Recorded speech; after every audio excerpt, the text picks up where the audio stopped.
જિલ્લામાં ડેસર તાલુકામાં ગામે ભાજપની જાહેર સભા યોજાઈ। મળતી માહિતી મુજબ આજ રોજ તારીખ 23/4/2026ના રોજ ડેસર ગામે 135 સાવલીના ધારાસભ્ય શ્રી કેતનભાઈ ઇનામદારના અધ્યક્ષસ્થાને ભાજપની જાહેર સભા યોજાઈ હતી।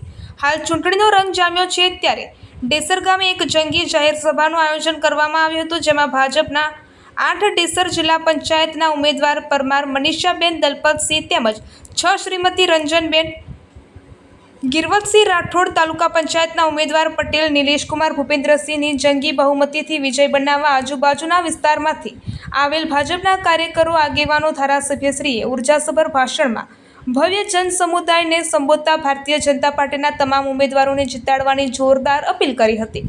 તેમજ વંદે માતરમ અને ભારત માતા કી જયના નારા સાથે અનોખી જાહેર સભા ગુંજી ઉઠી હતી। સૌનો સાથ સૌનો વિકાસના સૂત્ર સાથે ભારે બહુમતીથી ભાજપ જીતશે તેવી આશા વ્યક્ત કરવામાં આવી હતી। રિપોર્ટર ચિરાગ ત્રિવેદી। ચૂંટણી આવે ને જાય 26મી મતદાન પતી જશે ને 28મી પરિણામ આવી જશે, પણ પરિણામ એકલું જ આપણા માટે વટ નથી। પરિણામ તો 4 તાલુકા પંચાયત જીતી લીધી, એ કે વટ નથી પાડતા આપણે। હજુ મારા હોલ તાલુકા પંચાયતના ઉમેદવાર જ્યારે જીતે અને 2 જિલ્લા પંચાયતના ઉમેદવાર જીત્યા પછી 5 વર્ષની અંદર પ્રજા એવું કે મેં વટથી મત આપ્યા હતા અને મારા વાળાએ વટથી કામ કર્યા, ત્યારે વટ પડે સાહેબ।